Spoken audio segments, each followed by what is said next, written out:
নমস্কার, আমি শ্রাবণী। রোজকার মতো আজও আমি এসে গেছি তোমাদের গল্প শোনাতে। আজকে আমি তোমাদের গোপাল ভাঁড়ে মজার দুটি গল্প শোনাবো।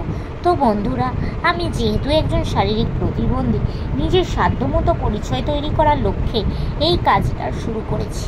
তোমাদের সাহায্য বা সাপোর্ট পেলে তবেই এই কাজে সফল হতে পারবো। তাই আমি তোমাদের রিকোয়েস্ট করছি, প্লিজ তোমরা আমার বলা গল্পগুলো স্কিপ না করে গিয়ে পুরোটা শোনো। আমার চ্যানেলটা সাবস্ক্রাইব করো, ভালো লাগলে লাইক করো, কমেন্ট করো, আর একটু শেয়ার করে দাও। আর যেসব বন্ধুরা এখনও অবধি আমার চ্যানেলটা সাবস্ক্রাইব করেছো তাদেরকে অনেক অনেক ধন্যবাদ জানালাম। তো চলো তোমাদের আজকের গল্পগুলো শোনানো শুরু করে দিই। আজ আমি তোমাদের গোপাল ভাঁড়ের দুটি মজার গল্প শোনাবো। চলো প্রথম গল্পটা শোনাই। এক ভদ্রলোক গোপালের কর্মচারীর কাছে এসে বলল, আপনাদের বাবু নাকি কানে খাটো, ধান শুনতে গান শুনে কানে হাত দিয়ে টান ধরেন। এই বলে সে দম ভরে হাসতে লাগলো। কর্মচারীটি তখন বলল, একটু আসতে বলুন কর্তামশাই, বাবু পাশেই বসে আছে, শুনতে পারলে সর্বনাশ হবে। আপনার কাছে মোটেই ভালো তার ঠেকবে না।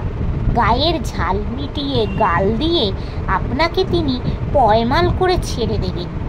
ভদ্রলোক তখন তার কর্মচারীর এই কথা শুনে তো চোখে সর্ষে ফুল দেখতে লাগলো।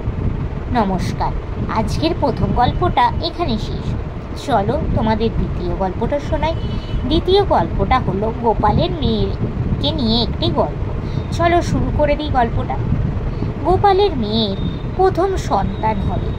গর্ভবতী অবস্থায় গোপালের মেয়ে গোপালের বাড়িতে সন্তান প্রসবের জন্য এসে বেশ কিছুদিন ছিল। রাতে শুতে যাবার আগে একদিন গোপালের মেয়ে গোপালের বউকে ডেকে বলল, মা, আজ আমার বড্ড ঘুম পাচ্ছে, আমি শুতে যাচ্ছি। আমার যখন প্রসব বেদনা উঠবে তখন তুমি আমায় জাগিয়ে দিতে ভুল করো না যেন। মেয়ের তো এই কথা শুনে গোপালের স্ত্রী হেসেই অস্থির। সে তখন বলল, প্রসব বেদনা উঠলে আমায় আর কষ্ট করে তোমাকে জাগাতে হবে না মা, তখন তুমি পাড়ার সকলকে জাগিয়ে মাতিয়ে তুলবে। তুমি এখন নিশ্চিন্ত মনে ঘুমোতে যেতে পারো। নমস্কার। তো বন্ধুরা, দ্বিতীয় গল্পটা এখানে শেষ হলো।